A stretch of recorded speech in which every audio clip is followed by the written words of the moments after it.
pierre d'appui ezanga mpe l'amour mpe la joie yango natondi na tembe na motema o ya kolinga yo bana kini bana poto bana mokili mobima tunanga nini hôtel hôtel la classe et la différence la classe et la différence ah kolinga ne kozanga ngo te tout là force tout la massa force tout la massa force bana poto bana mokili ba sénateur ba député et bongo bino ba wewa bino bana classe ba étudiant ba commerçant place à ba réunion place à refana place à repos bien et ça hôtel hôtel advage hôtel advage et ça musikati la commune na Kimbantseke hein balobi balongoli biso poto na Kisasa balongoli Londres na Kisasa balongoli États-Unis na Kisasa non loin na aéroport outi aéroport puis outi Pascal Bitabe oyeka maman na commune na Kimbantseke diagonale na bureau ya PMI pour ngane ko sanga ngote yaka au découvrir hôtel ya solo hôtel advage hôtel advage la classe et la différence dimanche maboke ou bien kitoko na moins cher bien moins cher secret moins cher place à repos kolala ba chambre jolie ah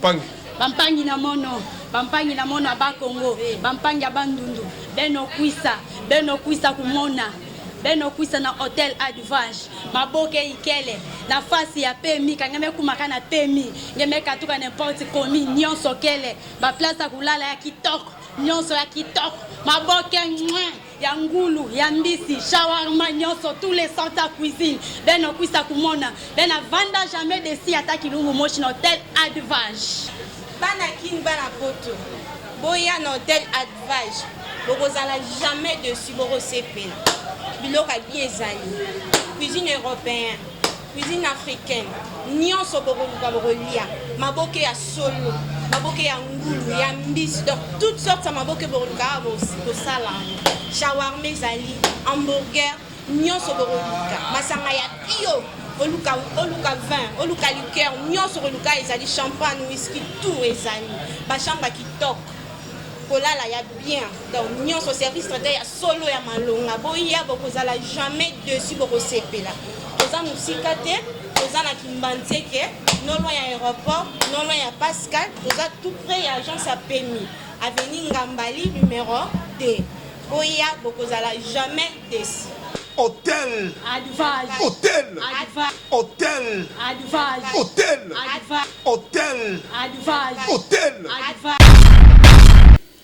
Bote na bino bande kotali ya émission baka télévision tokutani mokolo lelo to solo makambo itali mboka na biso pe merci vraiment na peuple congolais na tout à bino ba pasteur ba journaliste ba animateur na ndenge quand même que depuis l'histoire a commencé c'est toute la promesse de l'histoire président africain congolais a toujours patriote pour la Félix Antoine Tshisekedi Tshilombo Ntombolo et après avoir commencé une consultation il fallait ça normalement 8 jours mais c'est qui 3 semaines avec réussite totale.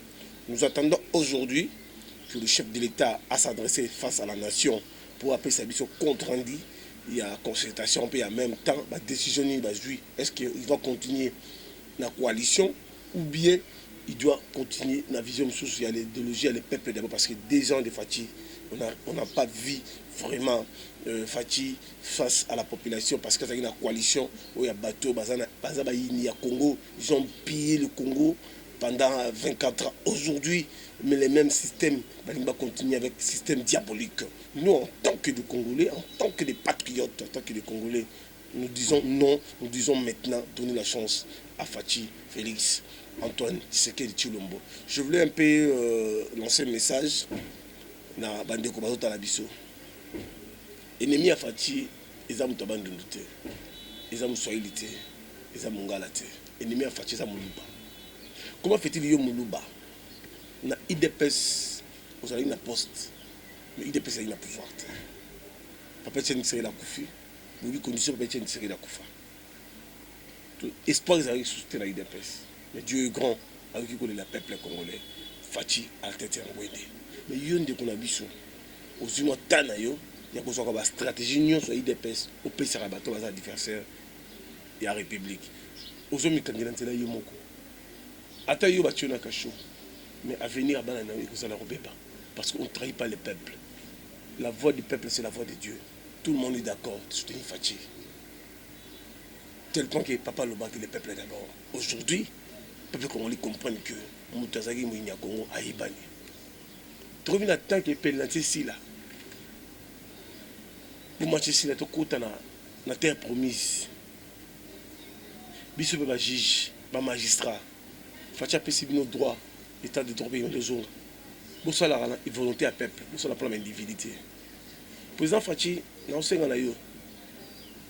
Banda ko changer d'administration il y a ministère de la justice. Banda ko changer le magistrat. Le magistrat qui travaille trop dans Congo, Kinshasa, tinda ba province, Bambandaka, Sangani, tindi ba kuna. Ba ovira ba kinosamba, ba ngaba ngosamba sa batukuna. Ozu ya kuno ina bango awa.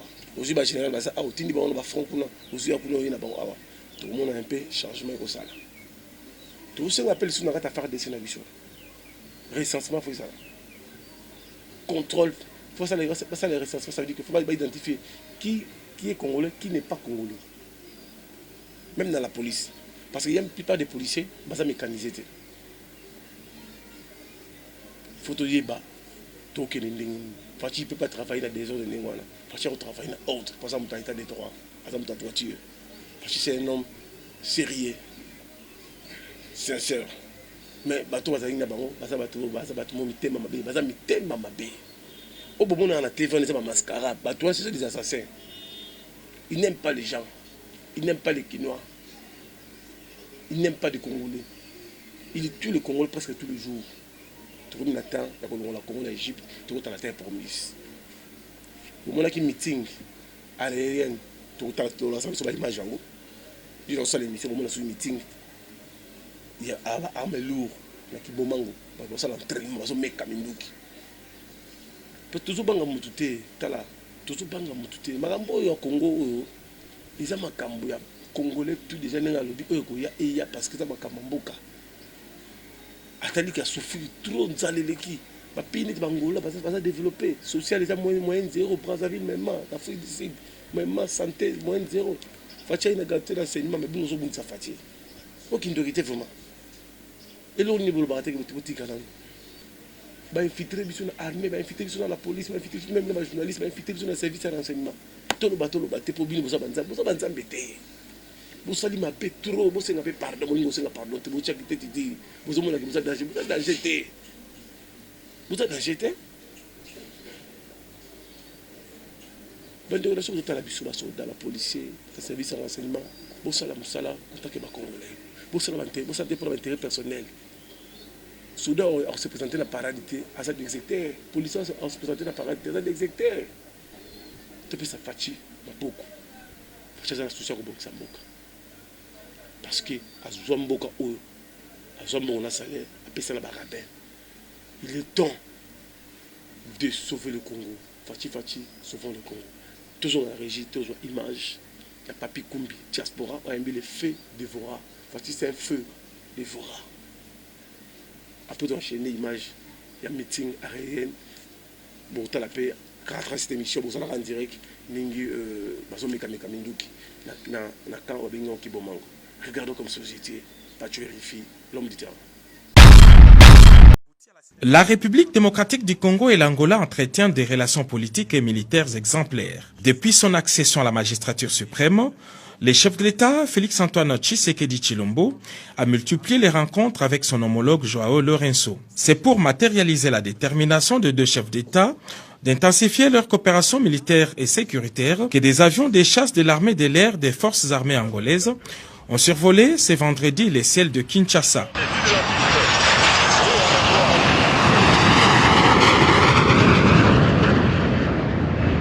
Après seulement 15 minutes de vol entre Luanda et Kinshasa, les deux Sukhoi 30K ont atterri à l'aéroport militaire de Njili en présence des hauts responsables des services de défense et de sécurité des deux pays.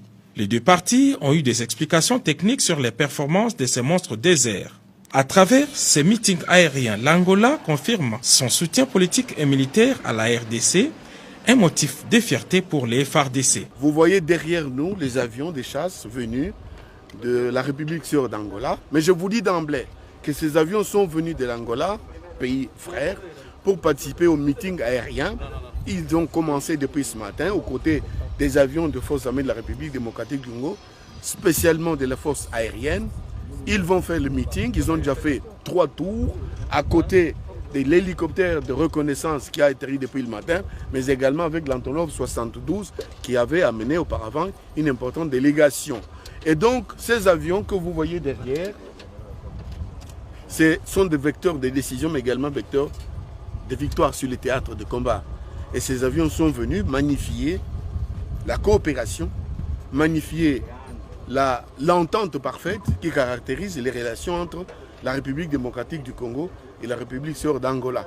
Évidemment, elle découle de la volonté politique exprimée par les chefs d'État des 2 pays, en l'occurrence le président de la République, Félix Antoine Tshilombo, mais également le président de la République angolaise. Ils ont décidé dans le communiqué conjoint sanctionnant la fin de leur rencontre la semaine en cours que dans le cas de l'assistance mutuelle, mais également de la coopération, qu'il y ait un meeting aérien aujourd'hui 20 novembre 2020 ici à Kinshasa, à l'aéroport international d'Engili. Avions supersoniques, c'est Sukhoi 30K des dernières générations et d'autres avions de combat sont à la disposition des FARDC qui peuvent les utiliser chaque fois que de besoin. Avec une autonomie de 4 heures de vol, ces avions de chasse peuvent étendre leur autonomie jusqu'à 7 heures après un approvisionnement dans les airs. Cette coopération militaire marque un pas de plus dans la montée en puissance des FARDC au niveau africain.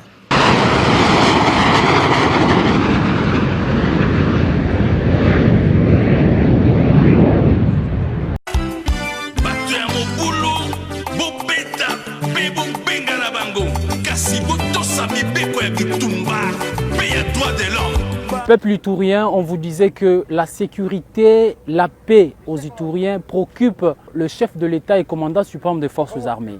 Là, nous sommes en direct de l'aéroport de Murongo. Donc, nous sommes en pleines opérations. Bientôt, vous allez voir l'appui aérien. Le peuple itourien va savoir que la sécurité, c'est l'affaire de tout le monde. Voilà la raison pour laquelle, aujourd'hui, le ciel de Bunia sera envahi par les avions de chasse des forces armées de la République démocratique du Congo. C'est pour appuyer les opérations contre tous les groupes armés qui sont encore hostiles au processus et tous les groupes armés seront traqués. Ceux-là qui ne voudront pas déposer les armes, ils seront traqués comme jamais auparavant.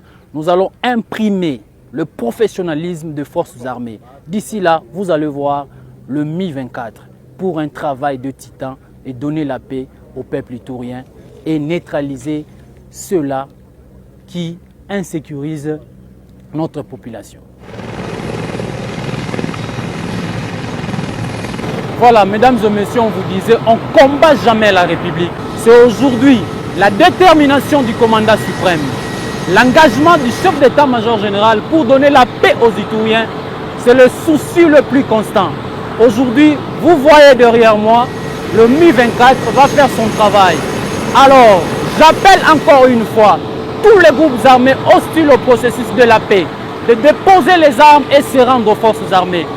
Sinon, il n'y aura que de l'hécatombe dans leur camp. Vous allez vivre le travail qui sera fait par les forces armées de la République démocratique du Congo. On ne combat jamais la République. Allez, FARDC, déloger Bango.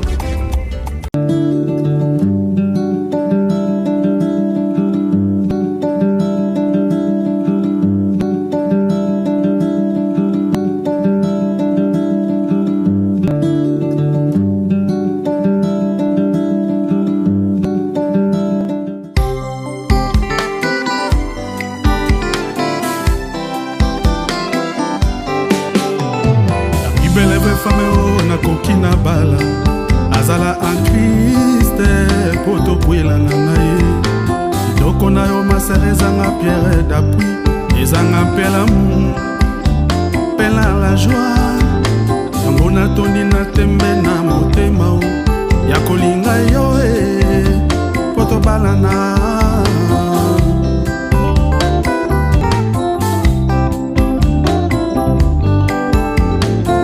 beleve fame o nalingi na kwela azala en Christ poto kwela apui nanga ezali ine hotel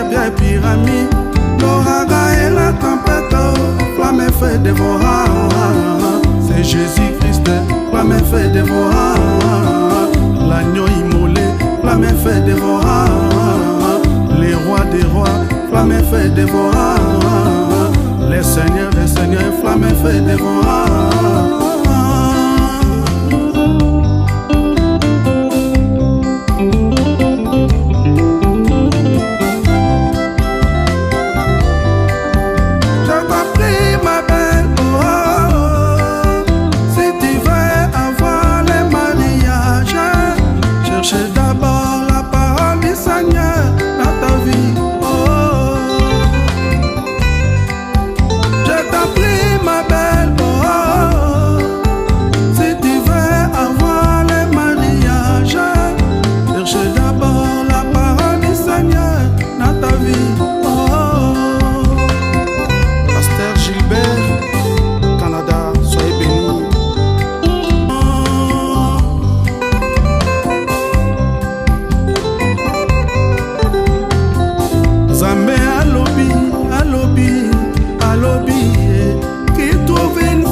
baluki pe na ba marabouye baluki na ba kutime baluki bisika biswe kasi bazwi libala te lutaka na Nzambe.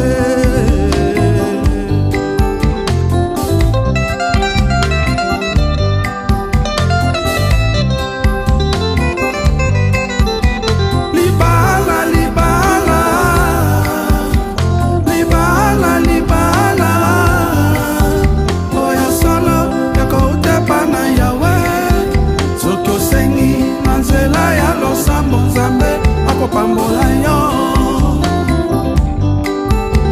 libala libala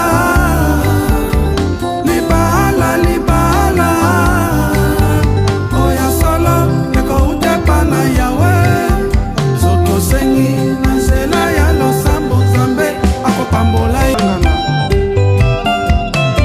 Je bénis toutes les églises, les corps du Christ. Soyez bénis au nom puissant de Jésus-Christ. Église, la charité, la louange, cité Bethel, soyez bénis.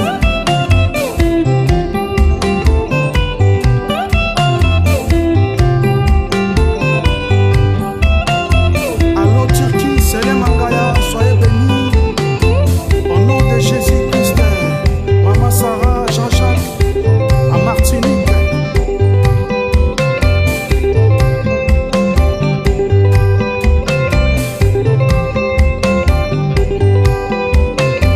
Que les mariages soient honorés par tous.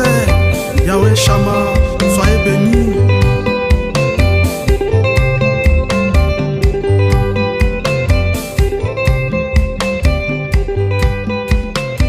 Sifa Gouma Sila.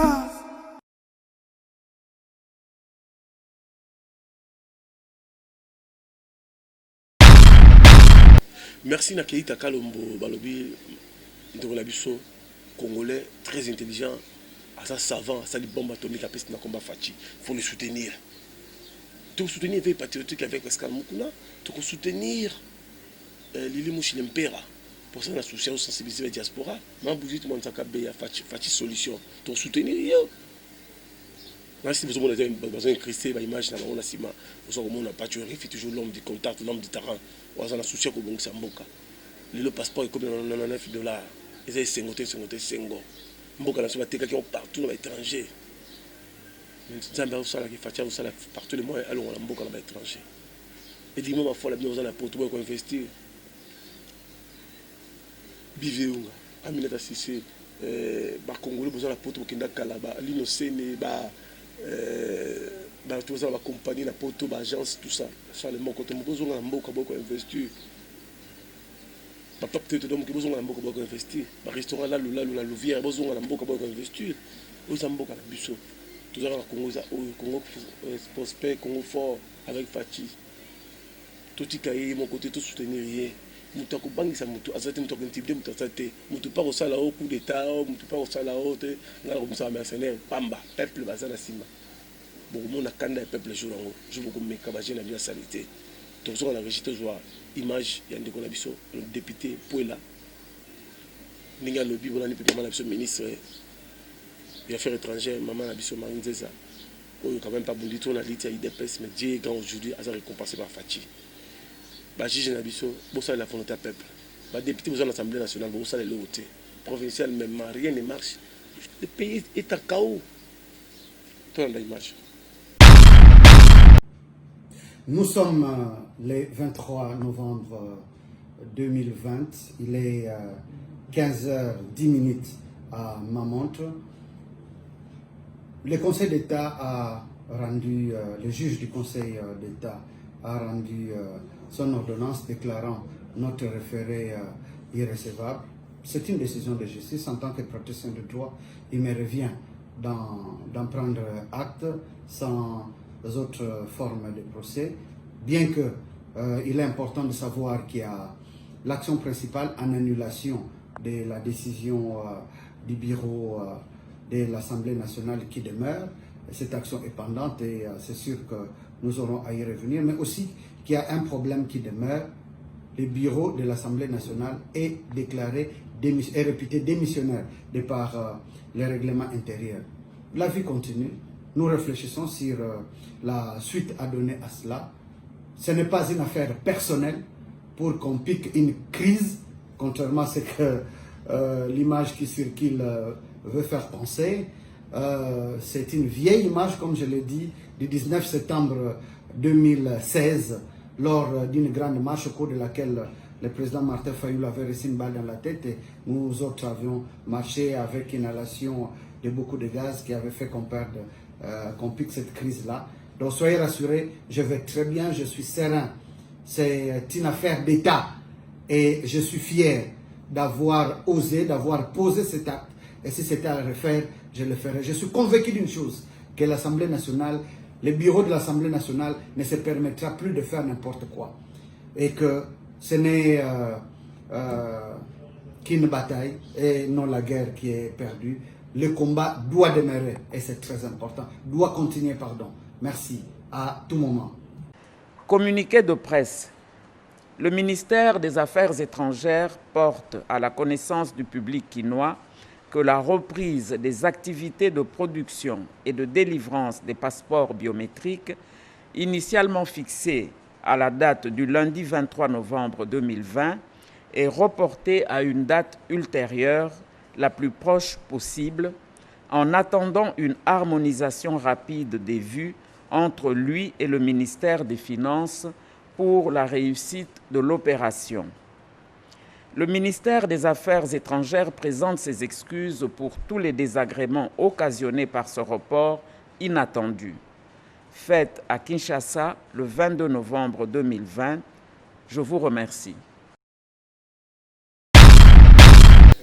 Merci Nabino sur la sur la banque à télévision, Patio RFI, journaliste de la population, PDG Wadeni Moulamba, beaucoup de toujours partager l'émission, Michel Moulumba, Lilam Varo, il trouve toujours l'émission, Patio RFI, journaliste de la population, tout ça, on a toujours au Bunda, pour beaucoup de avancé, vivre en Koibozo Boya, la Congo, qu'on investit aux Ambo Canabino, président au passé, Pénabino, diaspora pour l'exonération, musicien, Botika Bosala, bureau d'été, Botika Bilo Kouana, même Bino, journaliste, Osala Moussala Nabino, Tobong Samboka. Au Pénan d'Imil Malobana, la lobby. Merci à Clarisse de Vatican, Marcel Mbia, en direct des 4 saisons. TV comme les animaux de la télévision, la banque à télévision. Continuez d'être toujours branché dans la banque à télévision et partagez cette émission et aimez cette émission. Merci beaucoup et à très bientôt, chers amis.